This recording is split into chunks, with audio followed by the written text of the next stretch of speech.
Satu hal yang perlu kita yakini adalah di fraksi Partai Golkar itu ada banyak sekali politisi senior dan sudah berpengalaman.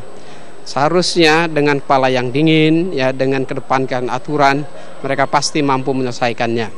Yang harus diingat dan harus dicatat adalah pimpinan DPR, dalam hal ini pimpinan DPR dan DPR secara keseluruhan, itu tidak boleh mencampuri masalah internal fraksi Partai Golkar. Yang menjadi kewajiban pimpinan DPR adalah melaksanakan sebagaimana yang disyaratkan oleh undang-undang. DPR secara keseluruhan harus menjaga marwah DPR, ya, dan menghindarkan diri dan memastikan bahwa tidak terjadi yang disebut sebagai amnestic syndrome DPR RI, yaitu DPR sebagai pembuat undang-undang melaksanakan undang-undangnya, akan tetapi cepat lupa akan aturan-aturan dan falsafah undang-undang yang dibuat. Pemirsa, saya akan kembali menyapa Pak Agus. Pak Agus, bagaimana komentar Anda? Tadi beberapa narasumber sudah menyatakan mau berapapun suratnya, tapi harus berpatokan pada apa yang resmi, yaitu SK dari Menkumham. Komentar Anda? Yang disampaikan Bang Buni Harga, memang itu bukan sesuatu hal yang mengandung intervensi. Tapi kalau kami melihat yang disampaikan itu sesuatu hal yang bersifat keberpihakan. Padahal kita harus kembali kepada jati diri betul-betul bahwa pimpinan DPR tidak boleh melaksanakan intervensi maupun keberpihakan. Ini diserahkan seluruhnya kepada partai politik. Dan kita sekali lagi kembali kepada harkat daripada pimpinan DPR. Pimpinan DPR itu tidak boleh juga mengambil keputusan secara individu. Keputusannya adalah kolektif kolegial. Ya. Mungkin pertanyaan ke Pak Agus itu gini. Tentunya juga harus kita sampaikan kepada Bamus. Bamus nanti seperti apa? Kalau memang Bamus itu harus seperti apa? Ini kan sudah mewakili daripada DPR. Namun kalau Bamus memutuskan yang lain, itu juga harus diikuti.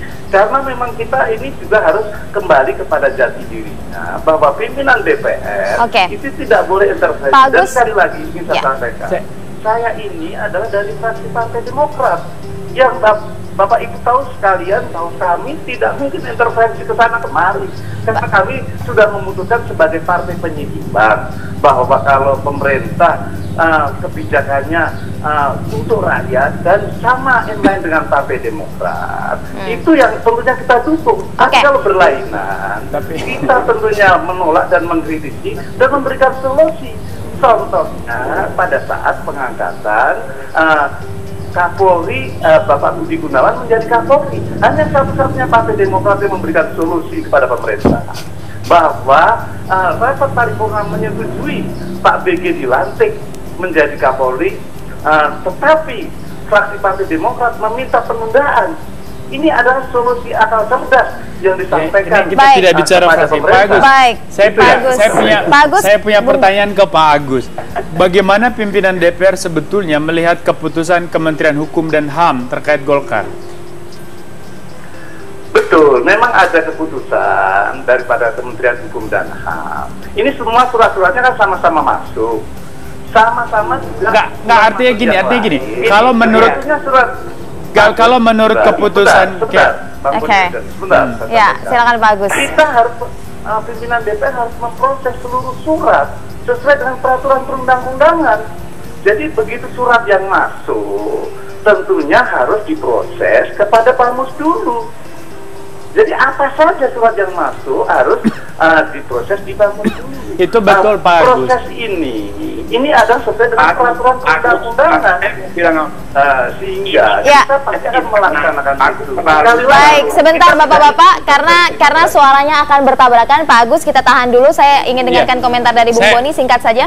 Menurut saya masih agak aneh.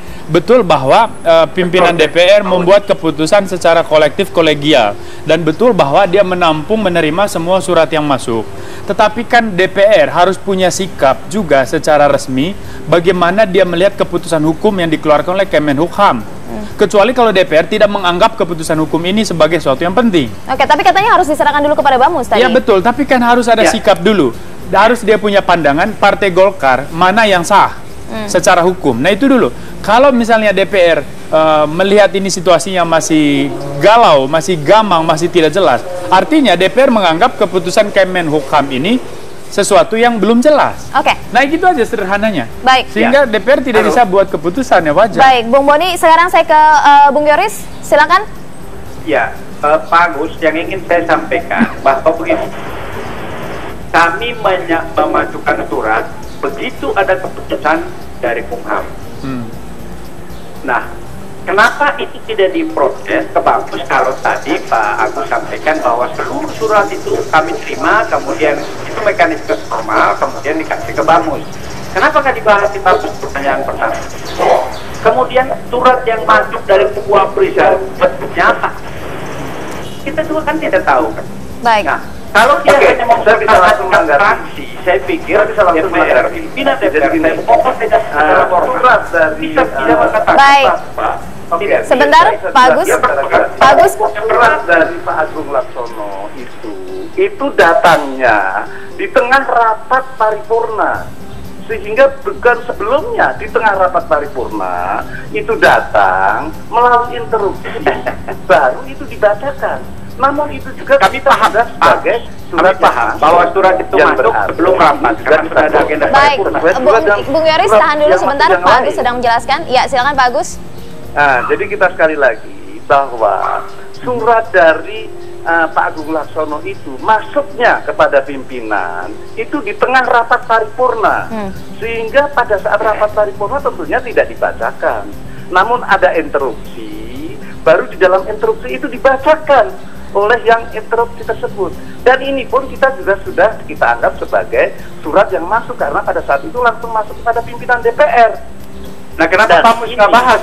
Kita pasti akan juga memproses sama dengan surat-surat yang masuk, yang juga yang lain termasuk daripada suratnya dari Pak Abu Rizal Bakri. Baik. Seluruh surat harus diproses di dalam pimpinan DPR dan kemudian ke Bamus. Pak Agus dan Bung Yoris, kita tahan dulu. Nanti saya ingin tanyakan komentar Bung Refli sebenarnya. Kalau ada banyak surat yang masuk, apakah ada kemudian tingkatannya secara hukum mana yang lebih dari unsur legalitasnya lebih tinggi? Begitu, lalu bagaimana? Apakah sikap pimpinan DPR sejauh ini sudah tepat dengan tidak mau mengintervensi itu katanya? Nanti saya akan tanyakan komentar Anda setelah jeda berikut ini. Tetaplah bersama kami. Bincang Pagi akan segera kembali.